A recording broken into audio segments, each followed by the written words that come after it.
Little known fact, Pittsburgh, my father-in-law, for a time, was a practicing magician, which is maybe one small reason why I think I have a little bit of a soft spot for the sleight of hand. Liberty Magic is Pittsburgh's premier speakeasy theater, and they've got a pretty cool act in town right now. Rob Zabrecki's The Zabrecki Hour features comedy, storytelling, and, of course, magic. But like the curious kind that may leave you thinking long after you have left downtown. Get your tickets for this unique show, The Zabrecki Hour, at trustarts.org/magic.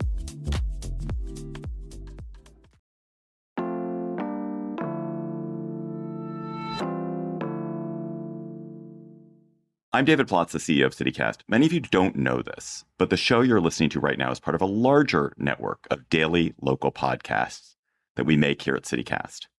We have 13 teams around the country on the ground making newsletters and podcasts that connect people to their cities, including here in my own hometown of Washington, D.C. Go CityCast DC. I listen to all of our shows, and I am always hearing local stories that could affect all of us around the country one day. Or they're just so interesting that I feel compelled to tell my friends about them. So today, for July 4th weekend, we're going to try an experiment. All of our hosts have joined me on one giant Zoom call. Hi. Hey. And they've joined me to tell me the story from their hometown that you absolutely need to hear about this year. The story that could have consequences for your city in the next year, from the Tesla tunnels fiasco in Vegas to the end of cash bail in Chicago, from Salt Lake City's unbelievably grandiose Olympic schemes to Portland's failed experiment to decriminalize drugs. I'm David Plotz, and in this very special July 4th weekend episode of CityCast, here is what the entire country is talking about.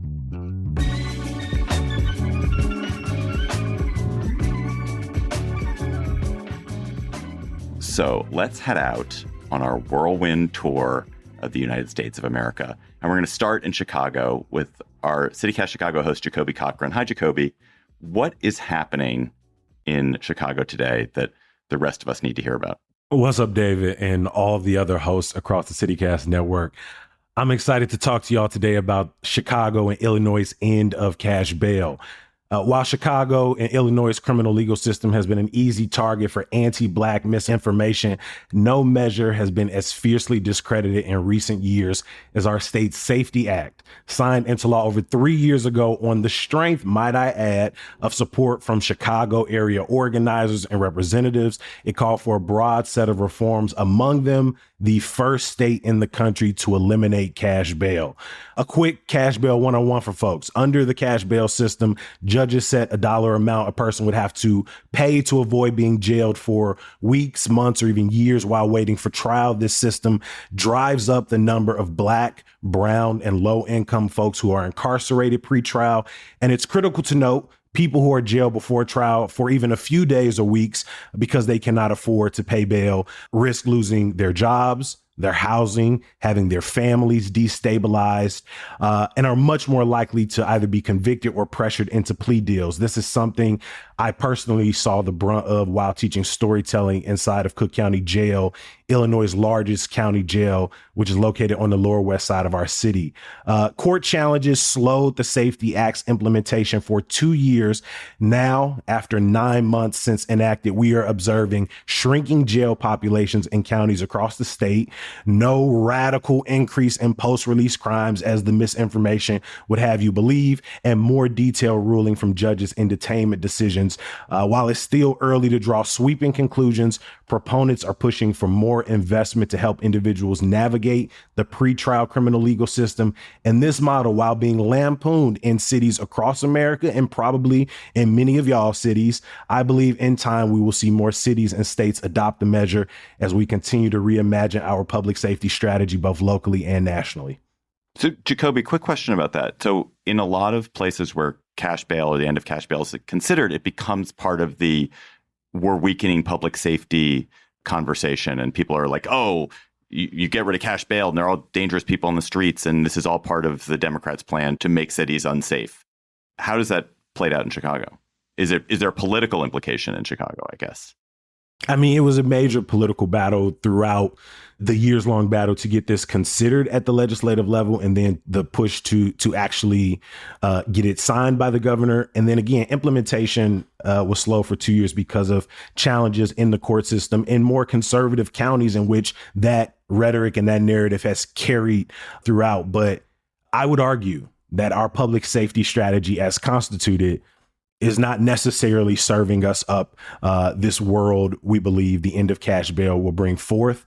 And by all practical measures, murders are down across the nation. Violent crimes are down across the nation. Shootings are down across the nation. The world by, the data is getting safer, and ending cash bail is less about, handcuffing police and law enforcement and more about sort of rooting out the inequities of our system that make Black, brown, and low income folks bear the brunt of our criminal justice system.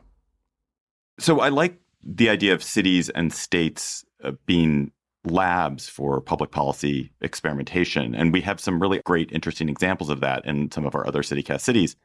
Not all of them have been as promising as what Jacoby's describing with bail. And Claudia Meza, you and the CityCast Portland team have been watching Oregon try and so far fail to figure out a roadmap for decriminalizing various drugs, right? That's true. Yeah. About 4 years ago, Oregon voters overwhelmingly, including myself, approved ballot measure 110, making us the first state in the U.S. to decriminalize possession of small amounts of all drugs. But it was also supposed to expand addiction services and social supports through the marijuana tax money that was coming through and all of the law enforcement savings that we were going to have because they weren't arresting petty drug crimes, which sounded amazing on paper. But the addiction services, David, never showed up, and neither did the social supports. So we also weren't saving much on law enforcement. And pretty soon, open air fentanyl markets were springing up downtown, and people suffering from addiction became very visible. So you have this very visible fentanyl crisis, and then it's coupled with our housing and homelessness crisis that's affecting most major West Coast cities. And you kind of end up with a bunch of people frustrated with what appears to be neglect on all levels. And so people were doing hard drugs out in open parks. Kids were having to dodge drug paraphernalia on their way to school. At one point, Portland saw 200 opioid overdoses in 5 days, which sounds like Fox talking points, but this was just the reality of the situation. But I do want to call out, and this was the most embarrassing part, is it wasn't all of Portland. It was mostly concentrated in our downtown and central east side neighborhoods, which is where most tourists stay. So that's where the majority of our hotels are located. Terrible optics. And that helps spread the narrative of our downfall nationally. So this April, Oregon Governor Tina Kotek signed a bill that recriminalized drug possession, walking back major tenets of Measure 110. And there were some outside national interests in play that I can go into, but I don't want to take up all the time. But yeah, there was a lot going on behind the scenes. Has anything changed since the recriminalization has happened? Does it look different? Not really. I mean, supposedly we've also banned outdoor camping. And, I just feel like the services need to step in. I mean, really, David, what happened was outside interest came through, tried to change the city's infrastructure, didn't have local involvement. Law enforcement didn't have any kind of buy-in. And so they had this issue. They couldn't navigate being the conduits of, I'm supposed to take you to services that don't exist. The best thing that happened out of this is that people were like, oh, so what didn't work out was this new law that is supposed to walk back Measure 110 is more forceful in creating the infrastructure that wasn't there before. So hopefully, maybe, if we ever try that again, it'll actually work out. We'll see. Let's talk about a totally different kind of it. It's not really an experiment, but it's an example of a city doing something that at least I had never heard of. So we've all heard of there being Chinatowns. Many cities across the U.S. have Chinatowns. But Ternary in Philadelphia, Philly is going to have an Africa Town, which is something, of course it should have an Africa Town. How did it come to be? What's happening there? Yeah, so Philly is a city of neighborhoods, and we are so proud of our neighborhoods. But the African Cultural Alliance of North America is trying to add another one in Southwest Philly. And this is a neighborhood, according to their polling, that has 74% of residents that are immigrants from Africa or the Caribbean. In fact, the recent data by the Pew Research Center shows that Philly's population of Black immigrants grew by 121% between 2000 and 2019. And the founder says that Philadelphia has been a very welcoming city, other than many other cities. I'm sorry, y'all. And that's where they found their niche. So as a part of this Africatown vision, organizers have done things like launching Africatown Restaurant Week last year, which spotlights a dozen African restaurants to help people get, more familiar with African cuisine. They've done some fundraising. And what is really notable is that they have a goal of creating an African center. And this is going to be a $23 million community center, restaurant, health clinic, daycare, and office space. And construction is expected to start soon. So I'm really excited.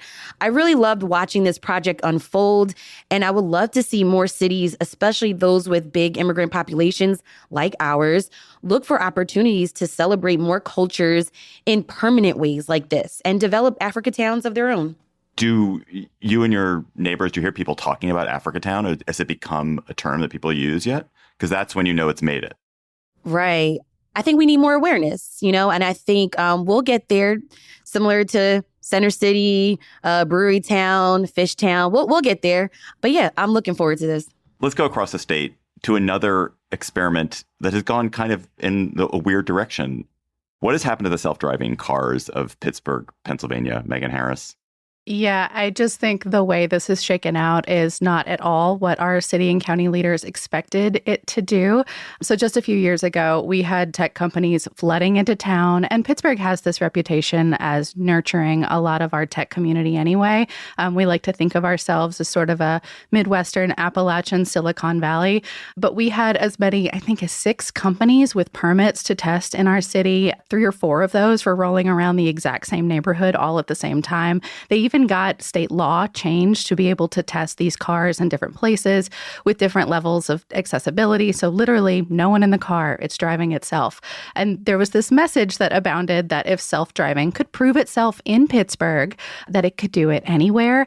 I actually got to see it even in a past life because I briefly worked for one of these companies in their comms department. But even for regular people, it was like such a nice idea. More access for people with different abilities, not having to have that awkward conversation with like an older relative, for example, about when to maybe put the car keys down. But it just didn't work out that way. Instead of figuring out this technology, Pittsburgh itself turned out to be like impossible to plan for. So it was our hilly topography, our up and down climate, our weird triangular traffic patterns. We have a neighborhood literally called the Golden Triangle. And then this just constantly evolving problem of construction. It just flummoxed developers, so much so that most of them have either quit, like completely, like the companies are gone, or they've moved out of town, which for me now begs this question of if self-driving can't work in Pittsburgh, will it actually work anywhere else? Didn't you say, Megan, and not to put you on the spot here, Raheel, that Houston is now where they're testing? They're testing still in other parts of the country where they have more consistent climates, for example. But yeah, I'm curious to see how this shakes out specifically for our neighbors down there in Texas, because one of the companies still headquartered in Pittsburgh just started testing autonomous routes with 18-wheelers on I-45 between Houston and Dallas. So, Godspeed, y'all.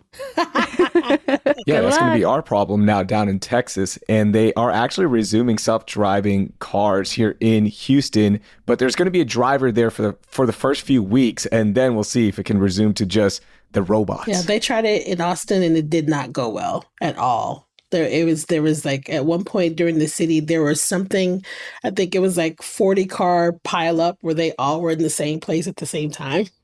Like pile up like they crashed? Yeah, they crashed into each other, but in this weird like circle. They were all just bunched up and they couldn't back up. It was amazing. It's like a mating ritual. Yeah, one of the Pittsburgh companies may or may not have been operating in Austin as well. So might have been us. I don't know. All right. So speaking of transit experiments gone awry in funny ways, let's go to Las Vegas, where Elon Musk and the Boring Company have the Tesla tunnels. David Figler and Sarah Lohman, what is that mess, the Tesla tunnels? What is it and why is it amusing? Yeah, so why is it amusing? Cute maybe you all, but what a mess here. So billionaire Elon Musk started the Boring Company in 2016, and the goal was to drill tunnels for his Teslas in cities across the country that he said was going to fix soul-crushing traffic. So our city and county officials signed on, and the project started in 2019 as the Loop, which connects the different halls of the Las Vegas Convention Center. Personally, I've been on the Loop, and it is so slow. 4 people have to get in and out of a single car, which is so inefficient compared to a train or a bus. And Musk promised driverless vehicles and speeds of 150 miles per hour. But so far, there are drivers driving 40 miles per hour.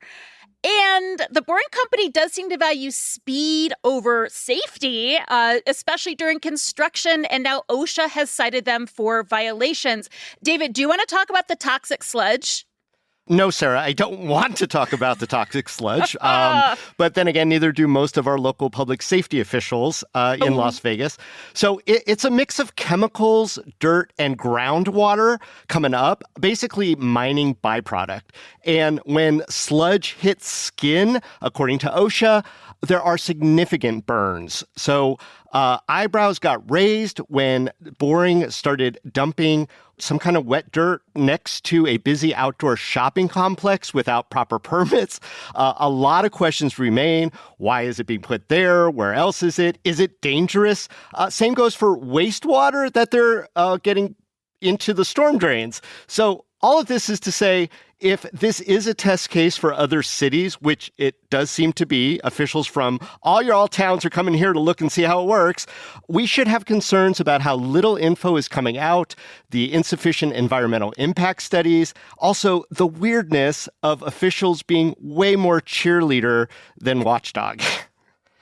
How big are the tunnels? Is it like just one loop, or it's like miles upon miles upon miles of tunnel? Currently, it's just one loop that also connects to the monorail and to one casino. But he has been buying and looking into other land to expand the tunnels throughout the city. Anything that connects to a monorail is intrinsically seems doomed. Our poor monorail. We love it so. We're a living Simpsons episode every week. This is Bridget in D.C. When I was in Vegas for a CityCast meetup, I took the Hyperloop. I was very underwhelmed. I thought it was going to be this space age thing.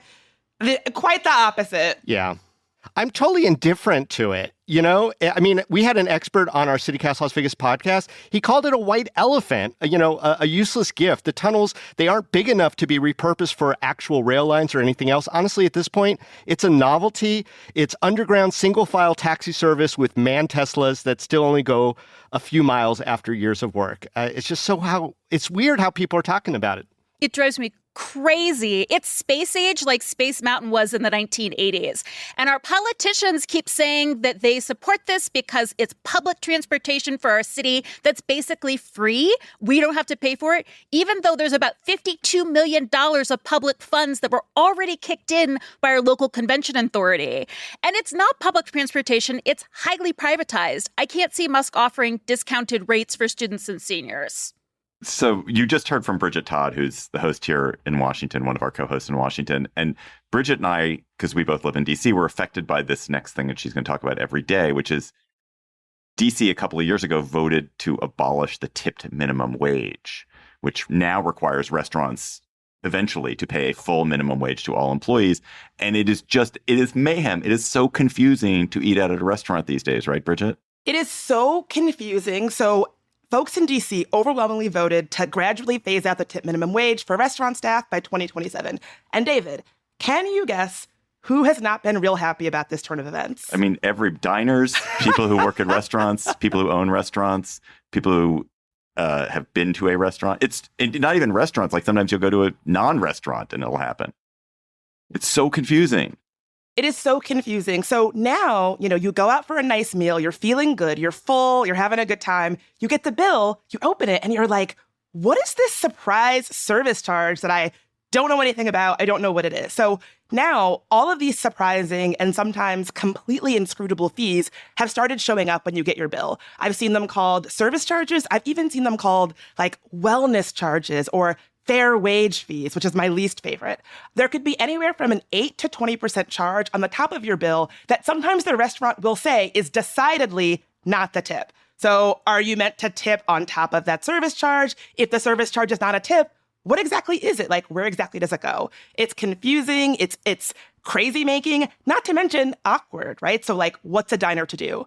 Now, the law says that these fees are meant to be prominently disclosed to diners with language describing exactly how the fee is used, who it goes to. But this does not always happen, and it's created so much tension between everybody, servers, restaurant owners, and diners. DC has really become kind of a test case for phasing out the tip minimum wage. And as more and more states are thinking about doing the same, I think that this kind of chaos and confusion when you go out to eat could be coming to your state too. If states don't take initiatives to like create clear, comprehensive guidelines for how it can be rolled out and then enforce them when they are not followed in that way, I think that this kind of chaos is the kind of thing that like it will keep people from going out to eat. It will keep people from going out to restaurants. This is Jacoby in Chicago, and last October we passed here in Chicago to end our sub minimum wage, and on July 1st it went up by 8%. It won't reach the actual minimum wage until 2028, but the Illinois Restaurants Association is the loudest opponent and is the reason that it went from getting phased out over 3 years to 5. And we are starting to see those service charges pick up, but I think it will only get worse as the years go on.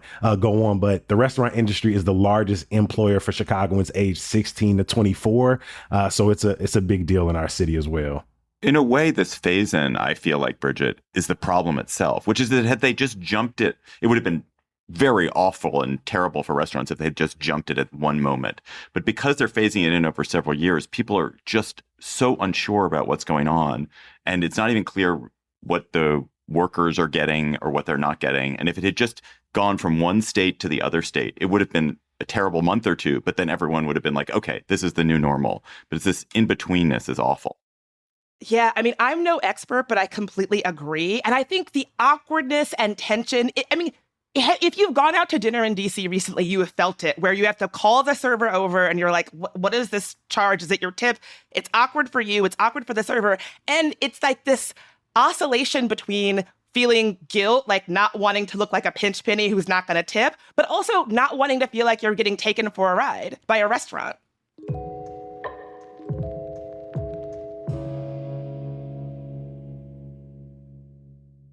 Hi, I'm David Plotz, CEO of CityCast. Or, as I can say now, thanks to a few weeks with Babbel, hola, soy David Plotz, el jefe de CityCast. What if in 2024 you've got a little bit better every day? When you're learning a new language with Babbel, that's exactly what you're doing. And if Babbel can help me start speaking a new language in just 3 weeks, imagine what you could do in a full year. I got started with Babbel because I realized that my girlfriend, who's a native Spanish speaker, and my son, who's in AP Spanish, were conspiring against me, or I thought they were conspiring against me in Spanish. I wanted to know what they were talking about. And now, thanks to literally just a few weeks of Babbel, I'm starting to be able to eavesdrop. It is rare that something so fun and simple, and Babbel is super fun and very simple, is also so useful. So here's a special limited time deal for CityCast listeners.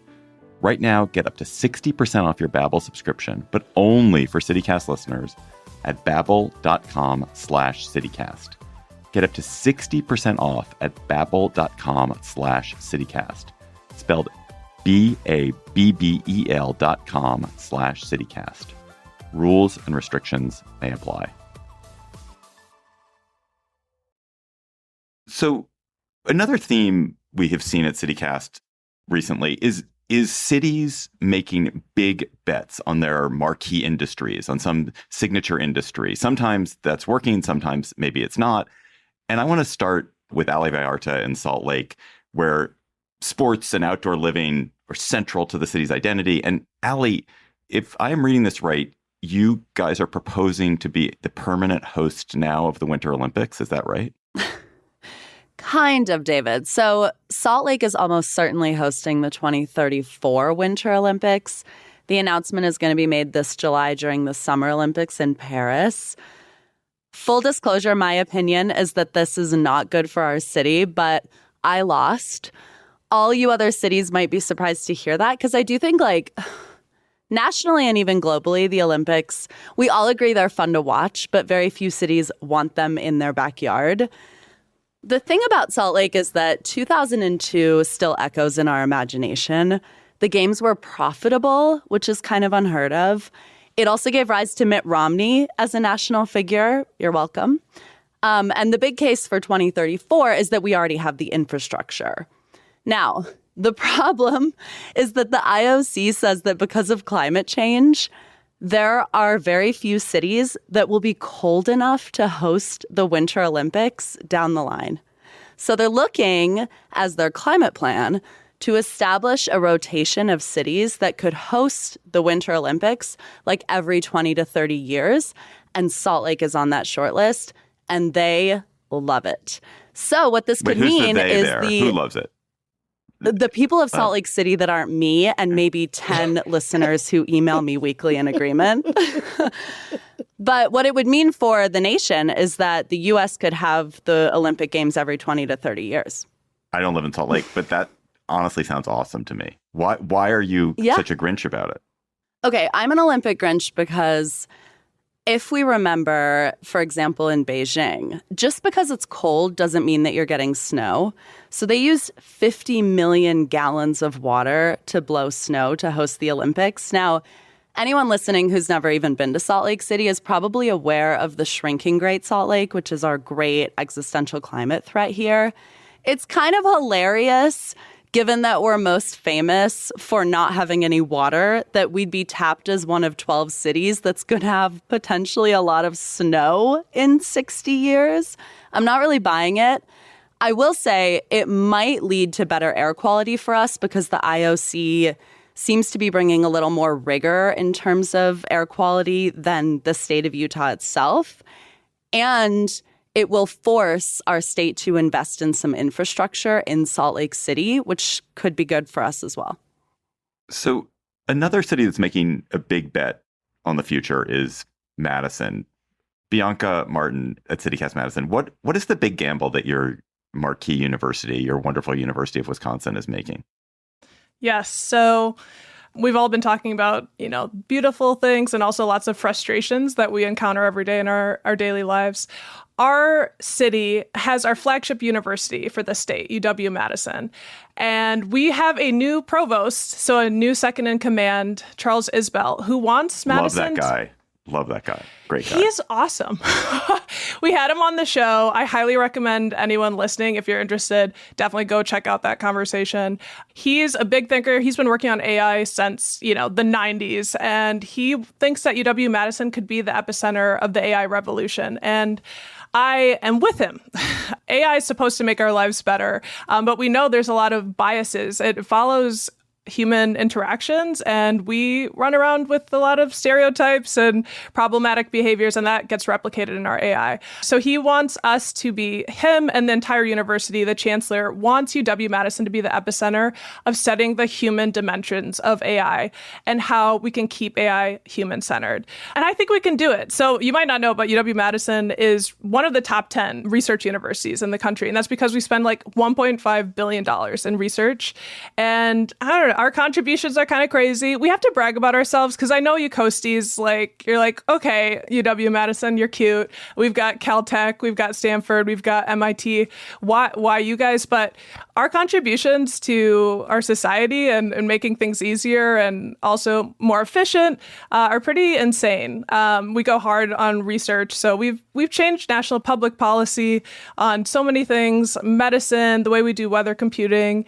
So I think that we can really actually become the flagship for the country if we wanted to be. Any sense of how much money or how many jobs that the university is going to bring in around AI? Yeah, so they're looking to hire and recruit 150 new faculty, and at least 50 for sure will be focused on AI. And what's dope about this is like the big bet is that UW-Madison has scale. So that's what some of these other universities or some of these other colleges that really focus in on, similar technology might not have. We've got 50,000 students and like over 1,000 different programs at our university. And that together, like they're thinking those 50 faculty will be pairing with, law experts and educational experts. And that's what's really going to be able to make this thing glow, because we have to really find the bugs and issues in AI and where, our biases leave us vulnerable to disaster. Everyone is thinking about AI's impact on ruining our lives, at least. But people like Charles Isbell know the power of this technology, and they want us to be the leader there. This is Megan in Pittsburgh. Carnegie Mellon University is going to come for you. Just wait, it's coming. I believe that. I've seen Carnegie Mellon, but we could partner. Also, I wanted to say, for all y'all listening, we do have new jobs, so come our way. If you are at Carnegie Mellon, UW-Madison might be interested in you. Whoa. Madison out here poaching. Madison's poaching. All day. So in Austin, one of our newest shows is in Austin, CityCast Austin. It's a different problem, Nikki Devon. It's a city that's gotten too rich to support one of its fundamental core industries. What is going on with music in the live music capital of the United States? Well, we stay calling ourselves the live music capital of the world. All the time, it's everywhere, all over our stuff. But Greater Austin Music Census says that most of our musicians live at or below the poverty line. And those that don't live below the poverty line are just moving out altogether. In addition to that, all of the cool venues around town that you used to be able to go on any night of the week and hear music are getting shut down because of the insane rent. And so the city created this thing, it's called the Live Music Fund. And they just recently increased the grant funds to $4.5 million that could be spread out to musicians and venues. But it's not enough. If you get the grant, as a musician, you could get between $15,000 and $30,000. If you get the grant as a venue, you can get between $30,000 and $60,000. But the average cost to live here in a tiny, tiny, tiny matchbox apartment is $1,538 on the low end. And then as a venue, a friend of mine owns a venue. She says her rent is, if she negotiates, it's $10,000 a month. Just to, have a little hole in the wall venue, right? So the grants are not enough. They're not helping for long-term stuff. So it's gotten, people have had to get really creative, specifically our college age kids, because, we're a big college town, UT. They've had to get creative where they hear and play music. So now they're playing music at convenience stores at night. They're playing music at dorm cafeterias.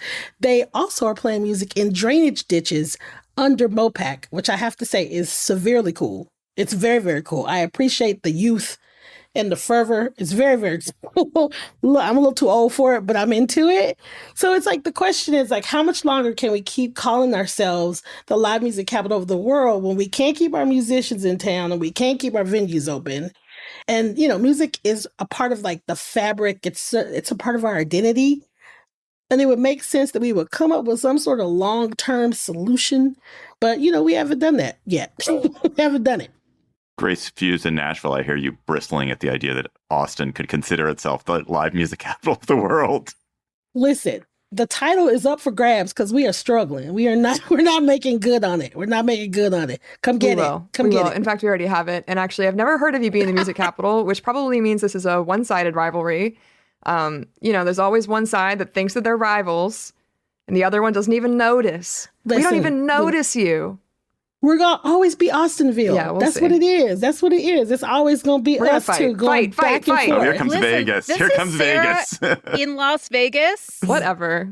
And we are coming for you. I actually just wanted to jump in that I've been seeing this alternative music venue thing happening here in the city, especially for kids that are underage. We did a whole episode about third spaces. And since then, I've seen kids playing in coffee shops it's huge. At 11 p.m. and midnight. And I think that's so brilliant for them. It's huge. And by the way, though, the cost of living here is way cheaper. So are you implying that we don't have kids at better coffee move shops into our city. at midnight? playing music because you're wrong. We have punk rock. We have so much more than country, Sarah. You don't know the half of it. Not out there with their acoustic guitars. Right. We also have Celine Dion. Dirty guys. I'm just going to say that. Also, we're in trouble. Coming back. We're in trouble, Austin. Baby. Let's Grace, you can now get your time in the sun here. Whatever you want to say. Our other new show is CityCast Nashville, and Grace Fuse, you already heard from her a little bit. But you guys in Nashville have bet insane amounts of public money on a stadium. What is up with that? Yeah, so I know I was just fighting about us being Music City, but we are about to be Football City, which is maybe not a good thing. We're getting a new stadium it depends who you ask, but we're getting a new stadium for the Titans that broke ground in February. Originally, the concept here was that the new stadium was going to be a cost-saving thing for taxpayers, which is a brilliant rebrand, basically because they were saying that Nissan Stadium needs renovations.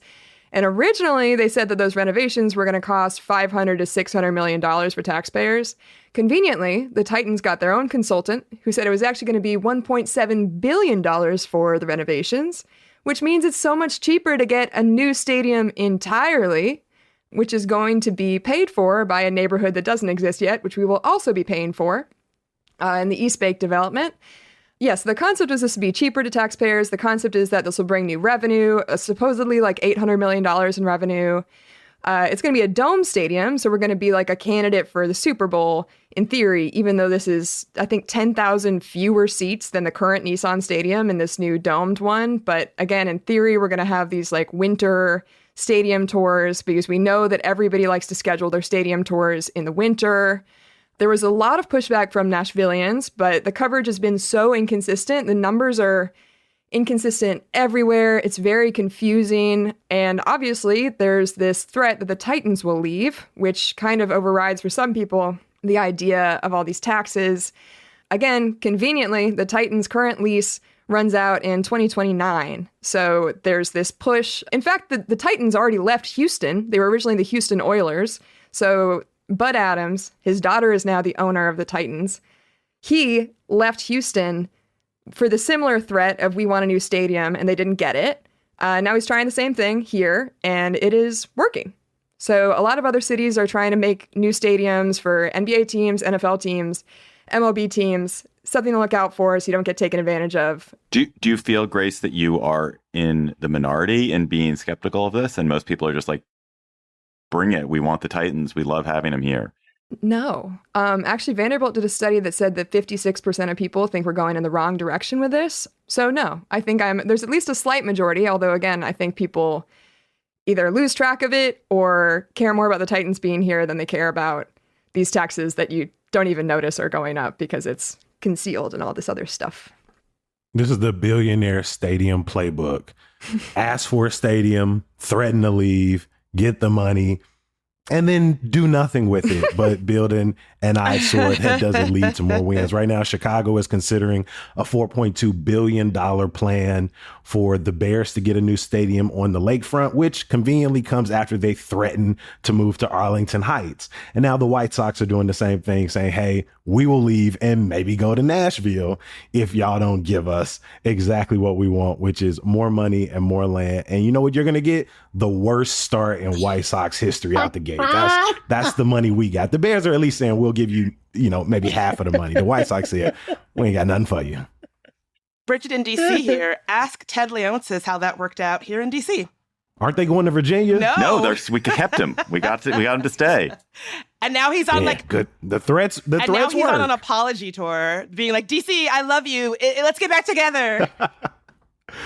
Don't fall for the mock-ups. Listeners, you can't see this, but in the chat that's happening, everyone's comparing sort of their housing costs, and it's clear that everyone should move to Las Vegas.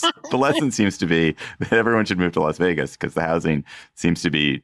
And I'm in the middle of home buying now, which is an absolute nightmare, but it's not as much as a nightmare as in y'all cities for sure.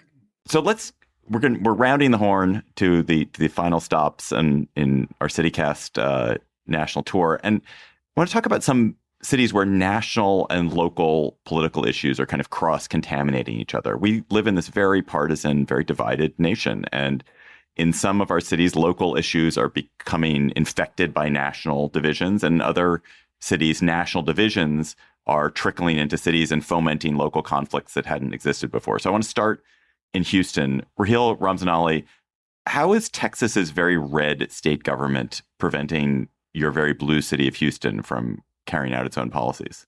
Yeah, so since last June, Harris County in the Houston area has been trying to launch a pilot for a guaranteed income program. It's designed to give $500 a month to about 1,900 families for a year and a half using funds from the American Rescue Plan. So not even funds from the state level. This type of assistance program aims to lift low-income families out of poverty, and a lot of cities across the nation and even in Texas are leading the way. But in Houston, the pilot is getting caught up in this red state, blue city politics that shapes so much of local government in Texas these days. Just a few weeks ago, the Texas Supreme Court put the pilot on hold because a pending lawsuit led by State Attorney General Ken Paxton, remember that name, says it's unconstitutional. So the Houston area residents who were chosen by a lottery system are still waiting for their first payment. Austin and San Antonio, they have similar programs. They've executed those programs already.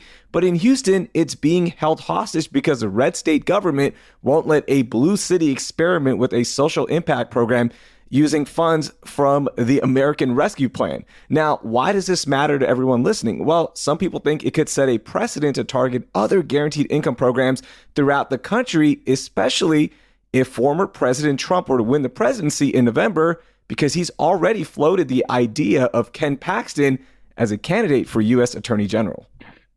Oh, my goodness. Is the guaranteed income program popular in Houston? I assume it is. I assume people are excited to test it. Yeah, everyone was excited about this when it was launched. There was so many applicants for it. Unfortunately, you don't want that many because it's people living below the median income, right? You don't want that many applicants, but everyone was excited. We were all excited to see the results from this. Can you roll this out on a bigger stage in the city of Houston? How would this help families escape poverty? And now we don't know. We don't know if we'll ever find out. Lindsay Van Allen, you live in Boise, which, like Houston, is a relatively blue city in a very red state. And you're beginning to have a burgeoning healthcare crisis in Idaho because of the abortion policies in the state, right? Yeah, absolutely. Yeah. Idaho is losing doctors in this post-Roe world. And really, it could have implications for everyone. So just a little history, Roe v. Wade fell 2 years ago. And since then, Idaho has instituted one of the strictest abortion bans in the country, and it has no exceptions for health of the pregnant person or health of the mother. So if you want to really see how bad can it get in a post-Roe world, just take a look at Idaho. Our maternal mortality rate has more than doubled, and almost 1 in 4 OBGYNs has left the state since the Dobbs decision. That's an incredible stat. Do you know how many that is? How many OBGYNs there are in Idaho? And how many have left? We started with approximately 221. We're down to about 175 as of the time of that study, and that was more than 6 months ago. So it's just getting worse. And we already had one of the worst doctor-to-patient ratios in the entire country. And are women seeing impacts on their health that you can tell already? Oh, absolutely. Absolutely. We have had 3 healthcare centers completely stop providing OBGYN care. So Bonner Health in Sandpoint, Idaho, Valor Health in Emmett, and West Valley Medical Center in Caldwell. So women and pregnant people are having to drive almost an hour to get healthcare. And as someone who used to work in healthcare, if you have a pregnancy emergency, if you have a labor emergency, seconds count. And so if you're having to drive 45 minutes, 50 minutes, where your local hospital was only 5 or 10 minutes away, that can be a life or death difference. And is that affecting you in Boise as well? Or is this mostly affecting the more rural areas of the state? Oh, it absolutely is affecting Boise because Boise is kind of the hub of healthcare in the state. And so if something's going wrong, patients will come to Boise. And from Boise, a lot of them are having to be life flighted to states like Utah, which has significantly better healthcare when it comes to abortion than Idaho does. The amount of emergency life flights that pregnant people have needed in the past year has gone up 6 times. Wow. So we have reached the end of our journey, and we're now in downtown Denver, hanging out with Bree Davies, Bree, how is some hateful anti-LGBTQ rhetoric splitting the Colorado Republican Party? I know. I feel like I have the most epic bummer topic here, but I will say, just to preface this, Colorado is pretty progressive, right? We're known for having weed legal for a decade. We decriminalized magic mushrooms. Our gay governor has consistently worked to enshrine abortion access in our state constitution. It's something that it's just a given here, but we still have this very prominent GOP. And in June, which is Pride Month, as everyone knows, the chairman of the Colorado GOP, Dave Let's Go Brandon Williams, just to let you all know, this is a man that tried to sue the Secretary of State for not letting him put Dave Let's Go Brandon Williams on the ballot. Oh my God. I thought that was just some kind of like joke you were making about how right-wing he was. No. He literally calls himself Let's Go Brandon. He calls himself Dave Let's Go Brandon Williams and wanted people to vote for him as such. But he, during June, he sent out this email under the guise of the Colorado GOP. He's the chairman, saying that the LGBTQ community were, quote, godless groomers in our society. And the email included an image of Jesus with laser eyes that said, quote, God hates flags. So someone giving a big wink to the Westboro Baptist Church and their famous homophobic slogan, which I will not repeat here. But the email just caused sort of a big stir within the political party itself. And it's just part of this growing divide that we're seeing between sort of the MAGA Republicans and these more old school conservative Republicans. And I will just say we have a really interesting more conservative base here, especially in rural areas where these guys are almost libertarian leaning, and that like some of them support abortion, for instance, because it's a cost saving measure. So this sort of side of the MAGA side has just really come out really strong. I think most folks will know across the country, a congresswoman from here, Lauren Boebert, and she's part of this MAGA faithful. But this particular move by Dave Williams really pushed, I think, the old school side to their limit. So they were finally like, okay, literally enough is enough. And so there have been some calls from within the more conservative side of the GOP to have Dave Williams removed from his position. There was another higher up in the GOP who was trying to collect signatures to get him removed. And then she was censured. So it's still this fight back and forth between the MAGA GOP and the conservative GOP. And I think that it obviously has bigger implications for what's happening around the country. But it's just something that I think a lot of folks don't know about Colorado is just as much as we're a progressive stronghold, we have a very interesting dichotomy within our own GOP. I think so many of now that I'm thinking about this, so many of the states that CityCast is in, we have these extremely progressive cities where we have podcasts and newsletters, and then you have countrysides, you have rural and suburban and exurban areas that are so much more conservative. And that conflict is sort of it's one of the fundamental conflicts of the country right now. Is just that conflict. I mean, we've just heard about it in Boise, and it's true in Madison. It's true to a certain extent in Pennsylvania. I mean, it's really astonishing. Yeah, and I think that we just make at least for me, doing the reporting that we've done on the special series on Lauren Boebert, I've gotten to know and understand the GOP a little bit better here. And like I said, there are some folks within rural areas that are actually more progressive than people think that still lean in the conservative side. But this particular issue has really brought that to light because a lot of folks within the GOP are actually rejecting their own party's endorsement because they feel strongly that LGBTQ people should be able to be included in the Republican Party. Y'all, it has been such a treat. I was very anxious about this experiment. I didn't know how it was going to go, but you all have been so delightful. What you're engaged in is so interesting. And I would say to anyone who's listening to this, like if you have friends who live in one of these other cities, a friend who lives in Boise, a friend who lives in Pittsburgh, a friend who lives in Chicago, who isn't listening to its CityCast in that city, let them know, because don't you want to hear from these wonderful hosts? So thank you all for being such good sports here. You're welcome. Bye. Bye, everybody. Thanks, David. And I gotta get this in here. Go Birds! I'm sorry, Nashville. You can't. You was talking about that. Oh my goodness! Stuff. Trinae literally cannot get through a podcast without hyping the Eagles. I mean, you need a blooper. It's fine.